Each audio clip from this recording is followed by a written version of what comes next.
Assalamualaikum warahmatullahi wabarakatuh. Selamat pagi, Shalom, Om Swastiastu, Namo Buddhaya, Salam Kebajikan, Rahayu, Hong Ulun Basuki Langgang. Teman-teman sekalian, selamat datang di Lagi Podcast. Podcast Lagi pasti menginspirasi. Masih bersama dengan saya di Lagi Podcast. Beta Suguru akan membawakan episode yang cukup spesial kali ini. Kalau bisa dilihat di belakang, ini kayak bangunan apa ya? Atau mungkin familiar bagi teman-teman sekalian, apalagi yang ada di Malang. Saat ini kita berada di Kompleks Makam Ki Ageng Gribik dengan seseorang yang spesial juga, teman karib saya juga, gitu ya. Teman sesama sharing dan orang yang luar biasa yang juga bergerak di bidang yang sama, kebetulan juga di pariwisata, kemudian di bidang spiritual juga, begitu teman-teman ya. Tidak usah berlama-lama, kita akan memperkenalkan langsung beliau siapa ya. Kira-kira teman-teman dari Malang kenal nggak ya? Oke, sekarang kita perkenalan langsung dengan Mas Devi Arifianto. Selamat siang. Assalamualaikum. Waalaikumsalam. Salam sejahtera buat semua. Luar biasa. Begitu lihat penampilannya nih ya teman-teman ya. Kelihatan sekali sangat calm dan tenang gitu ya. Mas Devi, siap. Kabarnya apa? Alhamdulillah baik Mbak B. Semuanya sehat, masih dikaruniai seger bagas waras. Sehingga kita bisa ketemu di sini di salah satu objek wisata religi kebanggaan orang Malang, yaitu makam atau kompleks pesarian Ki Ageng Gribik Malang. Luar biasa. Mbak B sehat baik. Waduh, sehat Mas, ini badan sudah agak mekar seperti ini ya. Semakin sehat. Semakin bahagia dan sehat gitu ya Mas Devi ya. Seger dulu. Luar biasa. Sekarang nih teman-teman ya, pada waktu kita memilih tempat untuk shoot podcast kali ini, itu suasananya sangat syahdu sekali dan begitu banyak vegetasi yang luar biasa, seger-seger dan suasananya sangat nyaman sekali dengan angin yang semilir. Begitu ya Mas Devi. Pas jelang puasa juga. Pas jelang puasa juga nih teman-teman. Kalau kemarin teman-teman mungkin lihat ada apa namanya Mas? Kirap apem ya. Kirap apem megengan gitu. Juga ada event juga di makam Ki Ageng Gribik ini, teman-teman sekalian, luar biasa. Dan saya bersyukur sekali Mas Devi, saya bisa mengundang Mas Devi, ya, teman karib saya juga ya. Terima kasih. Dan melalui kesempatan ini kami dari Lagi Podcast ya, teman-teman dari kru Lagi Podcast, sama Mas Sohwan, Mbak Lucian, dan teman-teman yang lain, mungkin akan berbagi cerita nih Mas Devi, sharing-sharing gitu ya, boleh ya. Nanti tanyanya semakin dalam gitu, semakin dalam. Oke, jadi mungkin teman-teman sekalian mungkin penasaran ya, siapa sih Mas Devi ini ya di dalam kompleks makam Ki Ageng Gribik begitu ya. Mungkin Mas Devi bisa cerita dulu nih sama teman-teman semuanya. Oke, terima kasih Mbak B. Terima kasih semuanya rekan-rekan yang ada di sini, yang hadir di sini. Kalau bicara siapa saya, sebenarnya di kami ini ada konsep batur. Jadi abdi dalem, boleh saya katakan seperti itu, bahwa di kompleks makam Ki Ageng Gribik ini memang dibutuhkan orang-orang yang saya boleh katakan disetel ikhlas. Disetel ikhlas. Belum apa-apa. Disetel kalem, karena apa? Karena memang prinsip dasarnya adalah disuruh sabar. Jadi kalau kita di luar mungkin kita terbiasa dengan lingkungan atau terbiasa dengan mungkin karena kerjaan kita banyak di jalan. Kalau sudah masuk di kawasan komplek ini seolah-olah kita tertata, tertunduk untuk bisa menjadi sabar. Begitu. Seperti itu kira-kira Pak B. Jadi seperti terpilih untuk apa tuh Mas? Rentek hati, waduh, jeweru ya teman-teman ya. Rentek hati. Gitu ya. Karena apa, bagi sebagian orang mungkin seolah-olah sia-sia untuk datang, untuk berkunjung, atau mungkin sekedar jalan-jalan dan berziarah, mungkin bertawasul di sini, berdoa, itu mungkin bagi sebagian orang sia-sia. Tapi kalau dari sisi kami atau mungkin sisi dari wisata religi, ini lokasi yang memang nyaman. Lokasi nyaman. Pertama, untuk berwisata religi itu sebenarnya adalah harus nyaman. Karena nyaman itu sendiri akan berefek atau berakibat kepada titik konsentrasi saat kita mau berdoa, kita mau seperti apa. menentukan ya tadi healing, kalau bahasa sekarang healing itu Karena mungkin. ya nyaman terus kayak tenang gitu Iya. ya Mas Evi ya. Memang luar biasa di sini vibes-nya teman-teman, jadi boleh dicoba. Bisa, Oke. bisa monggo Pinara. Oh sangat welcome sekali ya Mas ya. Iya. Luar biasa. Mengenai kompleks wisata makam Ki Ageng Gripik gitu ya. Dalam konteks ini Mas Devi, antara relasi wisata Iya. dengan apa ya, makam religi itu bagaimana Mas? Bisa benang merahnya tuh di Benang mana? merah sebenarnya juga bukan benang merah lagi, tapi bahwa sebuah objek wisata atau sebuah konsep pariwisata itu mempunyai diantaranya adalah konsep wisata religi. Dan kami mungkin ada di posisi yang konsep wisata religi ini. Di luar mungkin kita tahu seperti wisata buatan ya, di Batu ya, di Malang ada Kampung Warna-Warni sebagai konsep kampung tematik dengan yang mirip dengan kita. Tapi untuk di makam Ki Anggripik atau pesaran Ki Anggripik memang mempunyai space sendiri, ruang sendiri, di mana yang kita sajikan di sini adalah bagaimana seseorang membutuhkan sebuah pariwisata yang bersifat khusus.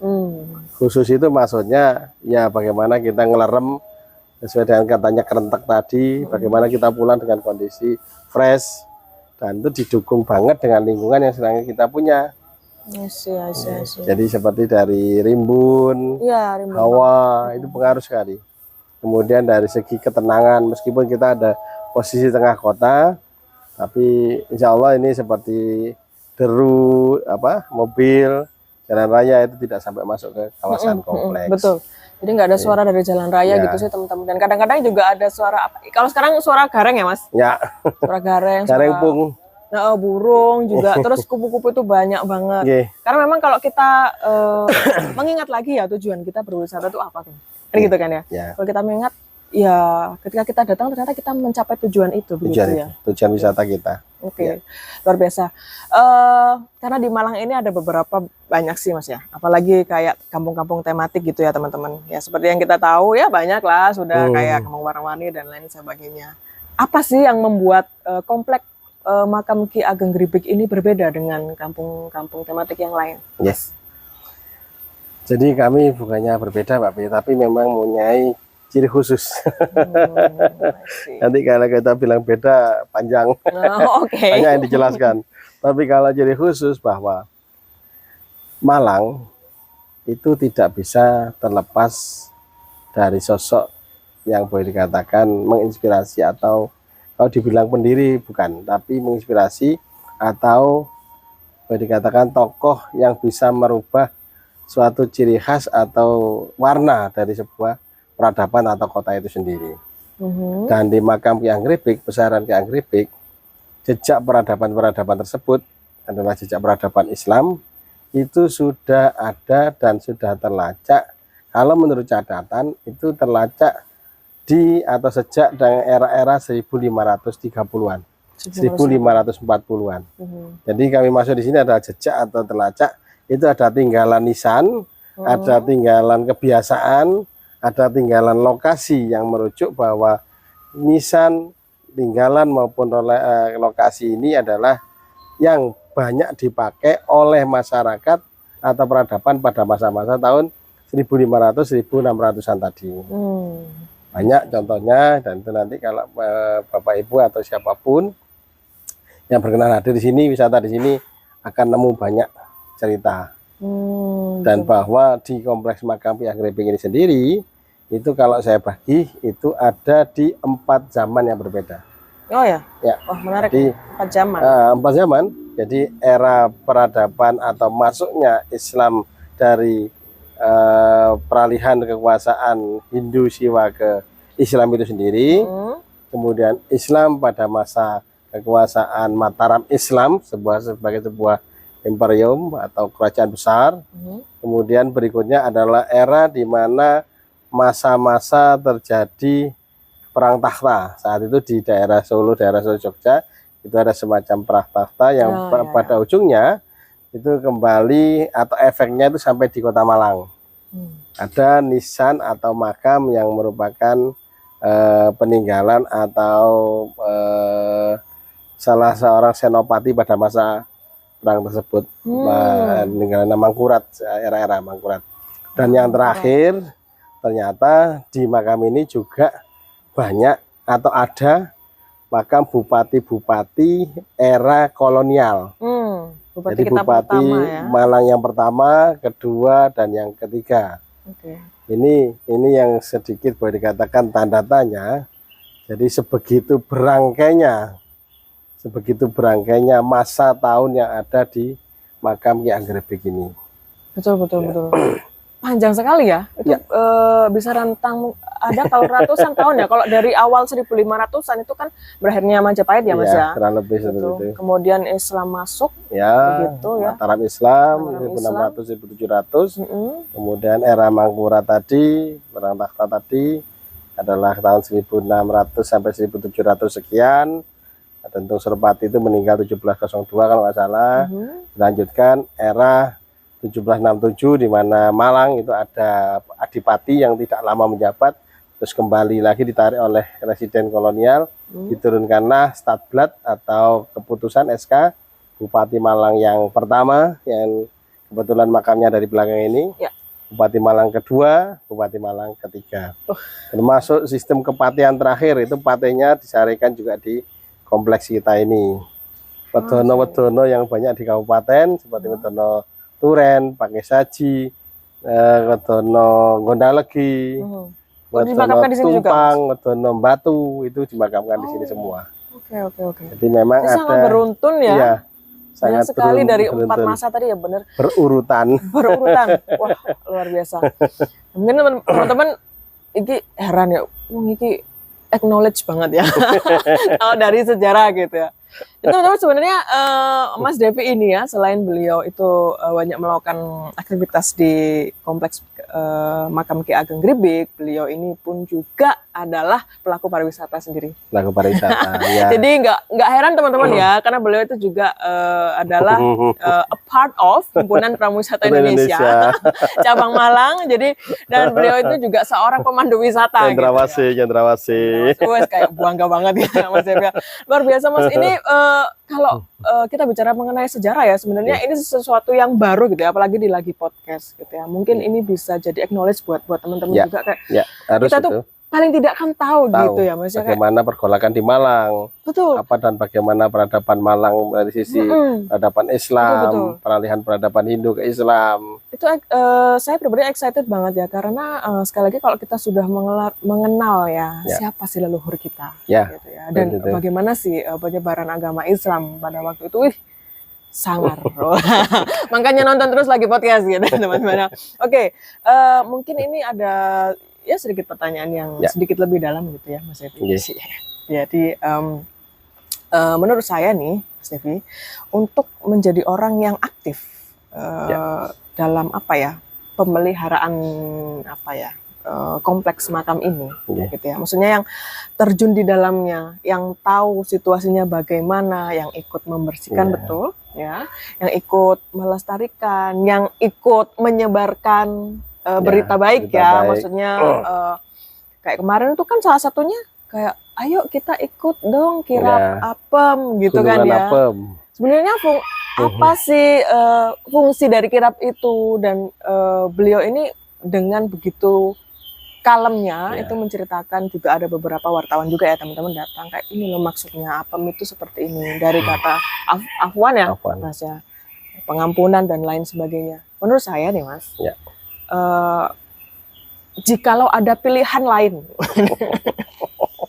jikalau ada pilihan lain ya. Mungkin kan kita kalau kita bicara tentang pariwisata ya, pekerjaan kita tuh menggiurkan gitu ya. Dan apa sih yang membuat Mas Devi untuk secara konsisten melakukan hal ini semua? Basic memang mungkin karena kita sudah ditakdirkan untuk ini ya, bergerak di bidang pariwisata, intinya pelayanan. Yang kedua, bahwa pariwisata itu sendiri punya misi-misi, kalau menurut saya cocok membuat seseorang atau lembaga atau satu kelompok itu bisa menikmati dan happy dengan kondisi kepariwisataan itu sendiri. Dan yang ketiga itu mungkin dari kami secara pribadi, tanggung jawab moral, tanggung jawab bahwa bagaimanapun juga kita hidup di lingkungan yang terdekat dengan kita. Jadi makam Ki Anggrek ini kebetulan rumah kita juga tidak terlalu jauh dari kompleks makam, dan kami juga maaf satu keluarga dalam juga tuh, dengan kondisi siapa lagi yang akan menata atau mengikut mempertahankan dan melestarikan apa yang sudah ditinggalkan oleh beliau-beliau pada masa tersebut. Itu selain kita sendiri mungkin dengan beberapa teman-teman di komunitas. Kebetulan kita juga, atau saya kebetulan ketua kelompok sadar wisata oh ya, ketua Pondarwis ya Mas ya, di mana tugas dan fungsi utamanya adalah ikut menata dan mengembangkan sebuah komplek wisata, dalam hal ini adalah wisata religi, untuk bisa dikenal dimarketkan dan dikembangkan secara fasilitas maupun amenitas, secara fasilitas dan untuk pengunjung. Jadi standarnya sudah harus bisa menuntut naik untuk sebuah fasilitas. Itu sebuah kompleks wisata harusnya seperti itu. Dan kelompok sadar wisata harus bisa paham dan harus bisa mengerti. Kita tahu pariwisata itu menuntut banyak. Sebuah objek meskipun bagus, potensial, tapi kalau di sana tidak ada tentang fasilitas, tidak ada tentang pendekatan amenitas, maka tidak layak disebut objek wisata. Tapi begitu sebuah objek wisata mungkin simpel, sederhana, tapi mempunyai tema atau mempunyai kekhasan, itu kita kemas dengan banyak fasilitas, maka yang terjadi adalah orang datang. Ya, pengembangan dan inovatif lah ya Mas. Intinya itu. Ini adalah tugas kelompok sadar wisata yang selama ini sudah berjalan sejak 2017. Kalau bicara secara khusus lagi, bagaimanapun juga kita punya mbah itu disarikan di sini. Tua-tua kita banyak disarikan di kompleks ini. Artinya apa? Mungkin ini tidak bisa menjadikan kita menjadi ego nasab atau ego keturunan, tapi fakta bahwa banyak pelajaran yang bisa kita ambil dari kompleks makam ini. Pelajaran apa saja? Harus sabar, harus apa ya, boleh dikatakan ya, ego pribadi ini harus banyak ya, banyak diturunkan. Kalau kita bicara dikesampingkan sebenarnya belum, tapi diturunkan. Skala itu misalnya 10, ayo jadi 8, jadi 6 seperti itu.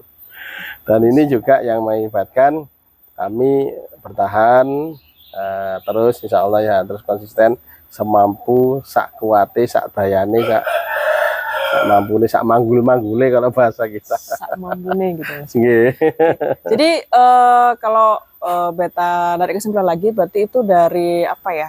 Dari rasa atau moral ya, dari moral Mas Devi sendiri ya. Jadi apa, bukan apa ya, apa ya, dibilang moral itu sebenarnya lebih ke, waduh, kalau bilang panggilan hati kayak kelincipen. Tapi apa? Itu suatu ketika kita akan mencari itu. Suatu ketika kita akan menemukan, kita akan menghampiri apa yang menjadi sereknya kita batin. Kita punya gitu batin, ya, apapun itu. Bisa kemana atau ke siapa atau ke media yang mana, itu pasti akan menemukan, maka mencari itu. Begitu ya. Jadi mungkin ini nggak akan terjadi sama Mas Devi aja. Mungkin kalau yang saya tangkap ya teman-teman, ini juga bisa terjadi ke banyak orang dari kita gitu ya. Dimana kita mungkin dapat insight, kalau sekarang bahasanya Mas. Iya, dapat insight gitu ya. Jadi dengan sadar dan dengan sepenuh hati mau dan berniat begitu ya Mas. Iya, di situ sudah. Yang menjadi pertanyaan lagi, apakah harus yang memiliki garis keturunan Mas? Untuk dari kelompok wisata atau kelompok sadar wisata itu tidak. Untuk kelompok sadar wisata yang dibutuhkan adalah pinter dan kober. Kober ya. Pinter ya, pinter karena kita harus dianugerahi pikir, dianugerahi akal untuk bisa bagaimana menata atau mungkin ikut mengembangkan dari apa yang ada atau kompleks wisata religi ini. Yang kedua, kober. Ini saya mengadopsi dari ucapan salah seorang senior di kelompok wisata juga. Kober itu tidak semua orang bisa, tidak semua orang mampu. Kita bisa pintar, tapi kadang-kadang kober. Ini antara menyisihkan dan menyisakan, Mas. Menyisakan, iya. Ya kan? Itu Iya, berbeda. Berbeda itu. Jauh banget. Gitu ya. Pintar dan kober itu syaratnya untuk masuk di kelompok sadar wisata. Kalau berikutnya yang pasti akan kita tuntut dari sebuah kelompok sadar wisata adalah loyalitas dan kebersamaan. Karena untuk mengembangkan seperti ini, kalau tidak loyal maka akan banyak yang ya boleh dikatakan rasa kepingin untuk berbuat sesuatu yang mungkin bagi kita itu sedikit apa ya, kami tidak sepakat. Ya contohnya akhirnya ya mungkin lebih ke supranatural yang berbayar atau apa istilahnya. Oh, wah ini nah itu aja. Itu mungkin efek aja, isi efek aja. Memang Mas, kalau kita bicara mengenai hal ini ya, hal yang sakral begini, memang itu kalau enggak antara spiritual ya supranatural ya, teman-teman. Kalau kami lebih contohnya ke spiritual tadi. Ya. Luar biasa. Dan yang mungkin yang kedua yang tadi itu loyal kebersamaan. Seperti event kemarin saat kita ada Gunungan Apem, kalau dihitung rupiah nggak ketemu banget. Jadi waktu kemarin itu saya belanja bahan untuk apem, ada yang serta-merta itu beliau tidak mau dibuat nota. Terus kemudian ada ya menyumbangkan, ada yang ya tetap aja beberapa kos itu harus kita ya maaf kita belilah, jangan serta-merta. Iya. Selalu ada apa ya, embel-embel effort ya Mas ya. Seperti itu. Saya penasaran Mas. Mas Dev ini dari tadi itu menyebutkan tentang sabar, ya kan? Harus sabar, kesabaran dan lain-lain gitu ya. Nah ini cukup menggelitik buat saya, gitu ya. Maksudnya itu sabar yang gimana? Ini lebih dalam lagi nih, Mas. Sabar, maksudnya muncul kata sabar dalam interaksi kita tadi itu biasanya ada sesuatu yang men-trigger banget, Mas. Trigger banget. Atau ada mungkin ada nggak sih cerita yang bisa menginspirasi teman-teman gitu, tentang kesabaran itu sendiri? Kalau di kami atau dari kelompok wisata secara umum, kita sering menyampaikan satu konsep yang sekarang banyak dimiliki oleh salah satu apa ya batalion tentara kita, Birawa Anuraga. Jadi konsep Birawa Anuraga itu kalau saya terjemahkan bebas kan, kita kelihatan biasa aja, kita kelihatan sabar saja, kita kelihatan kalem saja, terkonsep, terencana, bekerja dengan mungkin tidak seolah-olah tanpa gejolak, tapi anuraga. Suatu ketika ada dibutuhkan, maka kita bisa tampil sebagai sebuah kekuatan. Dan ini kalau aplikasinya, terapannya yang saya terjemahkan kepada kegiatan kita kemarin, suatu ketika kita hanya mungkin acaranya rutin Jumat lagian, tiap Kamis Jumat lagi, atau rutin kumpul, rutin dan sebagainya. Tapi seperti kemarin dibutuhkan kurang lebih hampir membuat, Kak Bet. Jadi kita itu kemarin membuat apem itu hampir totalnya hampir 750 sampai 800. Ya. Ya. Atau kurang lebih 15 kg tepung beras. Wow. Anggap aja 1 kilo menjadi 50 itu berarti berapa? Ada 15 berarti kurang lebih 750 plus beberapa lingkungan warga yang dengan sukarela itu membawa ancaan sendiri. Ancaan itu tempat kue. Ancaan sendiri. Dengan berbagai macam isi sudah. Isinya apem tadi karena memang khasnya kita untuk jelang Ramadan, jelang puasa itulah apem. Jadi ini yang boleh dikatakan kalau kembali ke konsep yang tadi Kak Abed bilang tentang sabar. Sebenarnya sabar tidak hanya bisa dinilai sebagai kalau kita disalahin orang diem aja, kalau kita dimarahin orang diem aja. Tidak, kalau menurut kami konsep sabar adalah apa dan bagaimana bisa memanage atau menata, mengatur apa yang menjadi suatu kebutuhan untuk menjadi sebuah target goal atau target kegiatan kalau di kita. Gitu ya, seperti kemarin sederhana aja. nata segitu banyaknya orang dengan harapan semuanya tidak ada kendala. Ternyata hujan datang. Di sini menata moral, menata mental, dan ini tidak bisa personal. Ini sifatnya tim bareng-bareng.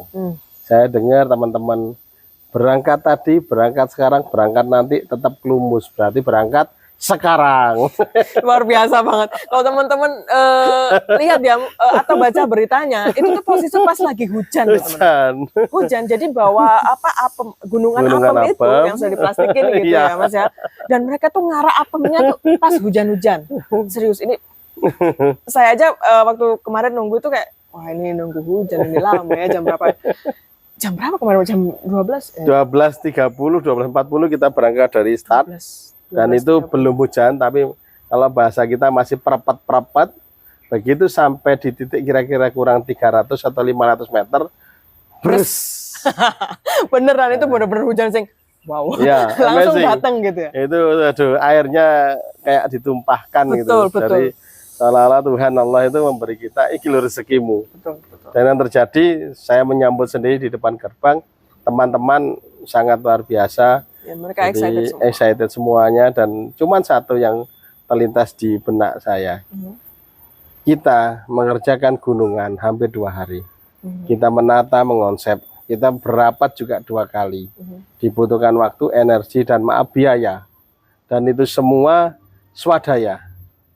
Nah, kalau dengan hanya hujan saja, acara gunungan apem kemarin tidak terjadi atau tidak berlangsung, betapa ruginya ya, effortnya. Rugi boleh.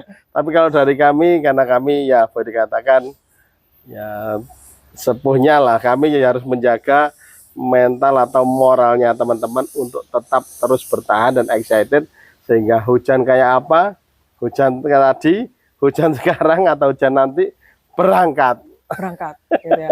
Jadi kalau kita ambil kesimpulan, mungkin sabar di sini itu adalah bagaimana kita menata bersama-sama. Ya, menata itu banyak ya Mas ya. Menata entah itu manajemennya, menata emosi kita untuk kita bisa mencapai tujuan itu, enggak sih? Tujuan kegiatan. Seperti salah satunya kemarin yang menjadi contoh adalah itu. Ya, contoh live itu. Gunungan apem itu benar-benar wow, udan-udan guys.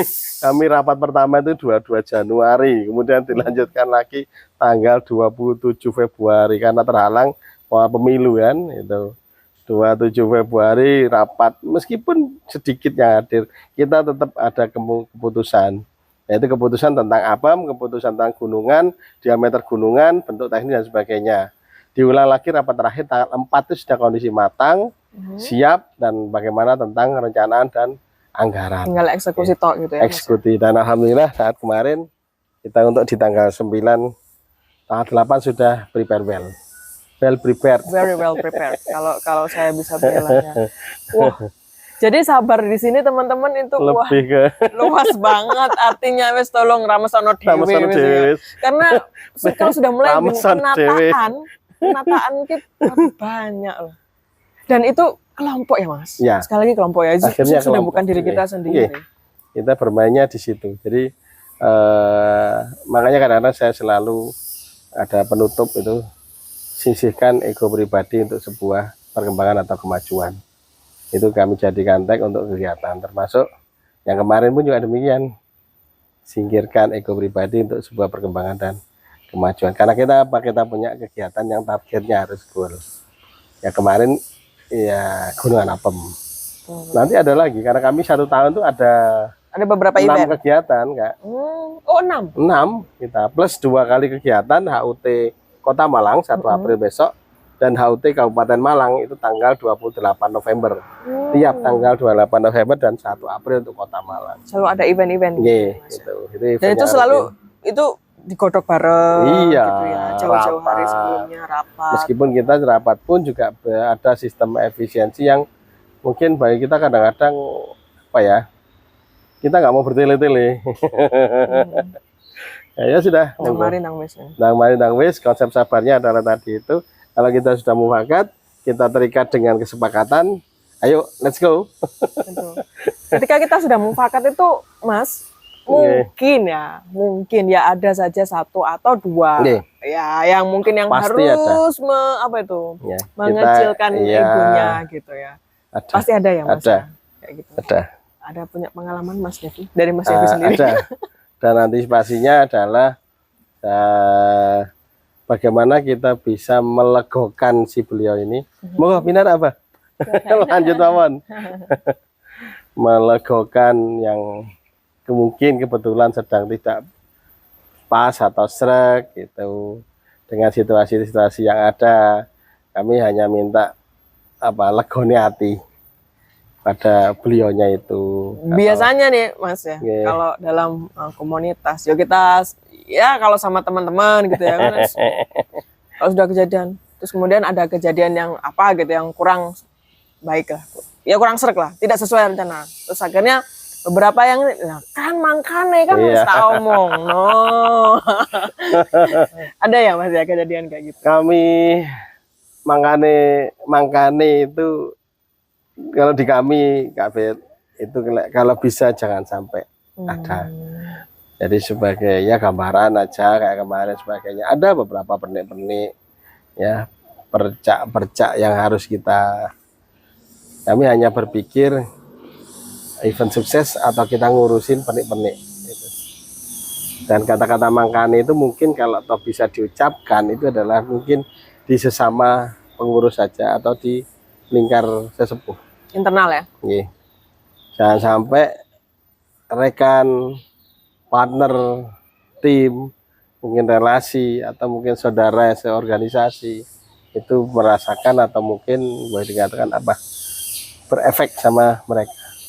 Kami menjaga perasaan sampai ke sana. Kelihatannya ngempet ya, tapi Luar biasa. enjoy aja, Gitu ya. enjoy aja. Kelihatannya ngempet tapi enjoy aja. Maksudnya itu bisa kok, itu bisa Ya sambil ditata. dijalani Sambil jalan, bareng-bareng. Ya sambil guyon. Iya, caranya Betul-betul. caranya gitu Kak. Udah wataknya gaet emang ya kayak gitu ya. Mukanya banyak gitu. Iya, makanya banyak. Waduh Jan, kita Oke. tuh kayak musang berbulu macam-macam gitu. Betul loh. Luar biasa.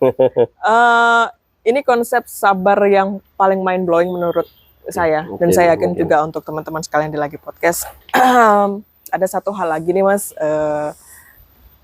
kalau kita bicara tentang wisata religi lagi ya, Yeah. ya makam Ki Ageng Gripik, karena ini adalah sehubungan dengan religi, gitu ya.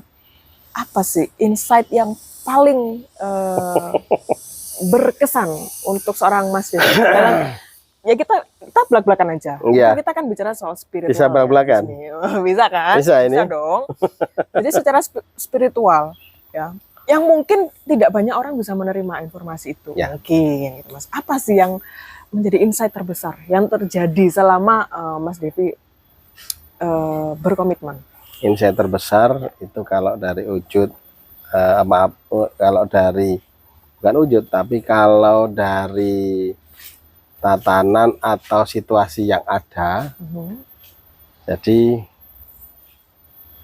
mau tidak mau kita akhirnya seolah-olah disadarkan bahwa beliau Ki Ageng Gripik ini memang seorang tokoh, seorang bangsawan seperti itu, dan seorang yang mempunyai kalau bahasa dulu banyak kelebihan. Kelebihan dalam arti kelebihan sebagai seorang pimpinan ataupun seorang alim ulama. Ya, kalau tinggalan jejak yang insight-nya tadi, suatu ketika kita akan menemukan ya mungkin sapaan seperti harimau atau sapaan seperti kuda jalan atau mungkin beberapa yang lain, dan itu biasanya melingkupi di dalam ruang itu sendiri. Ini secara metafisik ya Mas? Maksudnya? Ya, kalau bicara ini saya tadi.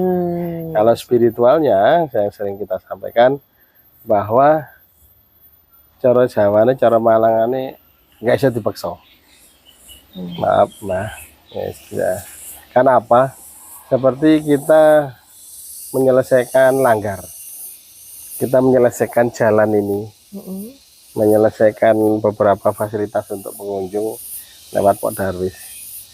Kita maksa, kita pernah seolah-olah kita yes dengan wah ini masih dapat uang ini. kita masukkan proposal, kita ngamen, kita wuwul, tahu wuwul nggak? Apa tuh Mas? Wuwul tuh urun. Oh, urun. Partisipasi. Itu kayak gitu. Nyata ya enggak kelakon karena akhirnya mungkin uang kepake untuk kebutuhan yang lain, harus terpakai untuk yang itu dan ini sebagainya. Tapi begitu sudah waktunya, sudah masanya tiba, langgar sebesar pojok itu, kalau dirupiahkan itu ratusan juta, itu kita bisa selesaikan dengan dalam tempo Juli sampai Juli 2022 sampai insya Allah Februari Maret 2023. Dan kami hanya organisasi kelompok wisata, non profit, iya. Jadi kemana beliau-beliau saat kita, tapi kita tidak bisa bertanya seperti itu. Tapi begitu sudah masanya datang, maka beliau-beliau ini datang sendiri, rawuh sendiri. Mas, saya punya ini. Mas, saya punya ini. Mas, saya ini ya. Mas, saya ini. Dan itu semua kami jemput sampai ke rumah. Kami ditelepon. Mas, aku posisi luar kota, tak transfer ya. Itu yang sering terjadi, atau yang sudah terjadi, sehingga kami punya kesimpulan. Kalau tadi Mbak Beta tanya tentang insight tadi ya, itu yang menurut kami paling dominan, paling menyenangkan di hati.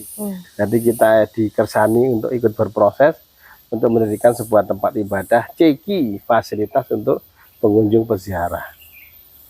Tidak semua orang dapat kesempatan seperti itu, satu. Betul. Yang kedua, tidak semua orang punya pengalaman mengumpulkan uang segitu banyaknya. Sebenarnya kami ini segan untuk cerita Kak. Share.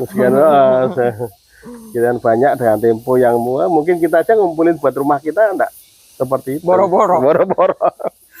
Kerja Kak mulai-mulai ya Kak Mas. Seperti itu. Nah, dari situ mungkin kami dapatkan bagaimanapun juga spiritual itu melekat kepada diri kita. Kalau ditanya tadi tentang sabar, ya itu mungkin konsep sabarnya Mbak yang di insight di sini. Seperti itu mungkin kira-kira. Kalau Beta ini maksudnya menyimpulkan lagi, artinya adalah ketika kita mempunyai satu tujuan bersama, gitu ya. Kita sudah mengupayakan ini semua, ternyata toh juga belum tentu waktunya terkabul. Karena mungkin belum waktunya. Tetapi ketika kita sudah pasrah gitu ya Mas? Iya, seleh ya. Iya. Bantuan datang sendiri, gitu ya? Bantuan datang sendiri. Bantuan, kita punya kemampuan, waktunya kita ternyata butuh.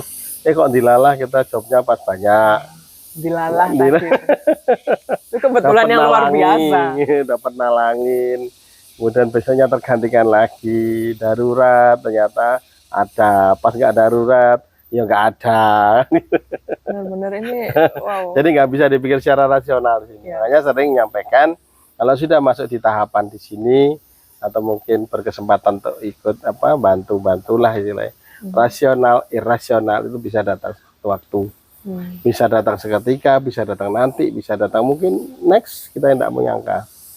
Gitu. Nggak bisa menyangka-nyangka ini lain sudah. Ketika kita sudah bicara spiritual itu kadang-kadang tidak bisa kita nalar gitu ya Mas ya.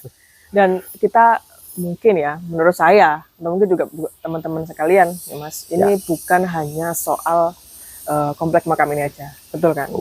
Mungkin teman-teman atau saya sendiri sudah punya kesimpulan ketika kita pasrah, justru memang kalau Beta rasa-rasain iya ya.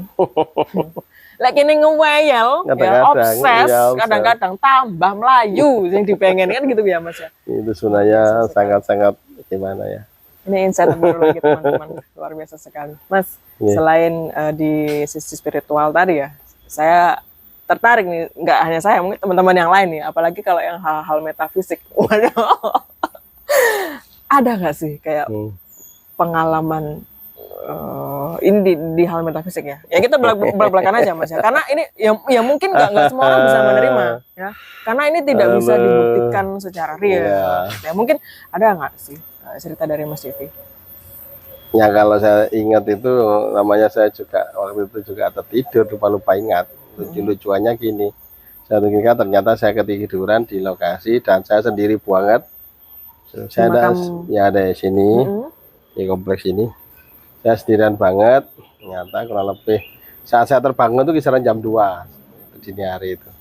Ternyata kaki saya kan posisi di selonjor ke bawah. Nah, ternyata bangun itu karena saya merasa dingin dan posisi tubuh bodi saya, badan saya, kaki saya itu sudah naik di atas tempat ya. Kalau di situ dulu ada namanya bruge, macam pondok gitu di situ. Saya bangun sudah naik, berarti saya entah diguling nih, digelundung nih seseorang tanda kutip atau diangkat tanda kutip oleh seseorang itu. Saya kondisi terbangun, kaki saya sudah di atas, badan saya segini gedenya, dan saya butuh sekian detik untuk bisa mengerti saya tadi kaki saya di bawah. Sekarang saya sudah di atas, meskipun dingin saya posisinya enak. Sudah cukup itu aja. Sampai nggak bisa berkata-kata teman-teman. Iya. Ya. Karena Ini kita butuh sekian detik untuk nyadar. cukup besar ini soalnya. Gitu ya Mas. Luar biasa. Dan itu ketika sudah kejadian, Mas Devi mungkin Iya. Sekian detik itu. Saya sekian detik baru ingat. Saya tadi kan kaki saya di bawah. Kaki saya di bawah. Saya ingat dong, saya tidurnya itu sambil ayam, enggak tidur beneran. Ternyata begitu saya terbangun karena saya kedinginan, ternyata saya udah di atas, kaki saya udah di atas, bodi saya udah tertata rapi gitu. wes anget lah Mas ya. Iya, enak. Posisi ini kan tadi kan kedinginan gitu. Entah yang anu, Rodo-rodo siapa, merinding sih juga ya gitu. siapa itu ya juga repot saya. Itu memang apa ya, dalam arti kan itu memberikan rasa nyaman gitu kan. Iya, Mas. bisa jadi. Bukan berarti kalau kita bicara soal hal-hal yang seperti itu yang astral gitu ya, maksudnya bukan berarti itu hal yang selalu negatif atau buruk gitu. Ternyata toh juga pengalaman yang indah dan nyaman ternyata ya teman-teman sekalian ya. Seperti itu. Luar Dan biasa itu mungkin sekali. kan ada yang enggak sama, karena itu sekali lagi saya sering mengatakan itu apa ya, kenikmatan personal. Iya, mungkin perorangan. Betul, betul.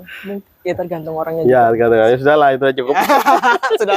Oke. Terima kasih Mas Devi. Ini pertanyaan mungkin 2 pertanyaan terakhir. Ya. Yang pertama, pertanyaannya adalah apa sih yang paling Mas Devi takutkan dalam menjalani apa ya, Kegiatan di sini. kegiatan di sini? Saya tuh patokan takut tuh juga repot tuh Kak. Karena ya mungkin kadang-kadang saya harus masuk ke kompleks tengah malam sendirian. Intinya kalau saya takut berarti saya tidak masuk. Faktanya saya masuk. Saya juga kepreset. Ya dibilang apa yang ditakutkan berarti apa? Repot jawabnya. Saya tidak makan, saya tidak punya takut, tidak. Saya takut tetap. Apalagi tengah malam 1 jam 2, enggak lucu keluyuran di sini kan itu. Tapi mungkin saat itu saya harus masuk, saya harus mungkin ngecek atau apa. Ya saya masuk sudah. Berangkatnya los saja. Jadi levelnya ini Berangkatnya pasrah los, gitu? pasrah saya lah tadi itu guys. Tapi kalau ada ketakutan ada lah ya. Ya misalnya kita bicara 100% itu berbuat 5 until 10% itu pastilah. Pasti ada ya Mas. Gak usah ditanyakan. Betul. Dan akhirnya at the end of the day sering itu kan. semeriwing sampai merinding. Iya, tapi kan harus masuk. Gimana lagi? Harus tugasnya harus masuk satu. Saya harus masuk, saya ditugaskan untuk masuk, ya masuk. Diperlukan untuk masuklah di kawasan, di lokasi. Saya kebetulan juga bawa kunci sendiri. Jadi waktu masuk, pengen pergi, segera pergi aja. Ada feeling tertentu gitu ya Mas Joko. Iya. Iya. Tapi kalau beta ambil kesimpulan itu mungkin dari besarnya tanggung jawab gak sih Mas? Bisa jadi itu kan. Jadi karena kita kalau bahasa Jawanya rumongso kepasrah, rumongso dipasrahi, sehingga ya apa ya, kalau namanya tanggung jawab gimana? Kan harus mau tidak mau. Kadang-kadang orang itu kalau sudah melek ya, sudah sadar sama tanggung jawabnya teman-temannya. Dan biasanya kalau ada orang yang terpaksa, ini beda. Ini dua konsep yang berbeda ya teman-teman. Ini. Ya. Kalau kita lihat sama-sama nih kayaknya tanggung jawab ya, bukan keterpaksaan ya Mas. Ups gitu ya. Jadi karena ada rasa itu Mas. Ya. Yang akhirnya pasrah wis. Kalau sudah budal gitu ya, pasrah Mas, itu kan ya seleh itu gimana Kak? Ya sapa gono-gono lah. luas sekali. Apa gono-gono itu. Ini saya pribadi ya, wah saya banyak dapat insight dari Mas Devi. Satu pertanyaan terakhir, Ya. apakah Mas Devi sekarang happy dengan segala macam kegiatan Mas Devi yang dilakukan di Ya, kompleks? pertanyaan basic. Mhm, Saya dulu sebenarnya orang-orangnya rasional Kak. mhm, Tapi di sini sekarang kita harus tahu, kita harus paham bahwa konsep rasional itu akan berbanding atau bergandengan dengan irasional. Kalau di agama Islam disampaikan bahwa kita harus percaya dengan yang ada, yang kelihatan dan gaib. Kalau di agama Islam. Nah, ini kalau kita terjemahkan di bebas tadi yaitu rasional dan irasional. Happy karena saya sudah menjalani sekian lama. Dibilang tidak happy, dari mana sisi ketidak-happyan? Saya hanya mengatakan kalau di dalam apalagi dengan teman-teman, ayo tetap kita kuatkan, kekompakan, kerukunan. Karena apa? Kita di dalam ini kalau tidak kompak, tidak rukun maka susah. Susah. kompak rukun ya Mas. Karena apa? Yang dijaga ini cagar budaya. Nah, cagar budaya artinya apa? Kalau misalnya dari kita ada yang boleh dikatakan sedikit tidak loyal, maka kita bisa resiko kehilangan cagar budaya itu sendiri. Yang kedua, perubahan ataupun apa mau dikatakan bukan membangun, merenovasi yang tidak sesuai dengan kaidah-kaidah cagar budaya. Karena ini cagar budaya Kak. Dan yang terakhir, nilai-nilai yang melekat di suatu cagar budaya ini sendiri jangan sampai hilang atau lepas. Jadi yang saya maksud nilai itu adalah misalnya kompleks maka Bupati 1 yang di belakang kita tidak bisa melepaskan nilai ini dengan apa khasnya gedung Bupati 1 sebagai ilustrasi yang kita di belakang ini khas jendela di era ya kalau ada yang mengatakan era Renaissance ya zaman itu banyak seperti keraton Solo, keraton Jogja dengan gaya seperti ini boleh karena pernah. Oh ini nggak bagus suatu kompleks makam ada atapnya, akhirnya dibongkar lah. Itu pernah dulu dan yang terjadi malah kehilangan dari nilai spirit ataupun cagar budaya yang melekat. Jadi bisa kita lihat saat kita jalan-jalan di 3 kompleks makam ini ada satu kompleks makam yang tidak beratap dan tidak bergedung. Itu adalah pembelajaran buat kita. Dibongkar bisa berapa lama? Garuk dan sebagainya. Tapi faktanya akhirnya nilai yang melekat di kompleks besaran ini hilang. Ya sama dengan bangunan yang lain. Tapi begitu nilai gedung Bupati 1, gedung Bupati 2, mungkin makam yang Ngripik dengan nogosarinya itu kita pertahankan, eksis, bisa dinikmati dan kami yakin itu nilai atau keindahan khas ini tetap terjaga. Kedepannya pun akan bisa kita nikmati. Kalau toh kita punya limit waktu, masa edar itu nanti cucu kita yang akan menikmati. Saya yakin seperti itu. Jadi ketika kita bicara konsep bahagia, ketika kita menemukan nilai itu, nilai yang sebegitu besarnya ya Mas. Ya, ini cagar budaya. Dan ada pernyataan menarik juga teman-teman, yaitu dimana ketika kita melestarikan, kita juga mempersiapkan untuk anak cucu kita. Itu mind blowing, luar biasa. Jadi ada satu lagi tadi, saya bahagia. Ketika tidak bahagia, bagian mana yang buat saya tidak bahagia? Itu teman-teman sekalian dari podcast kita kali ini luar biasa sekali, Mas Devi.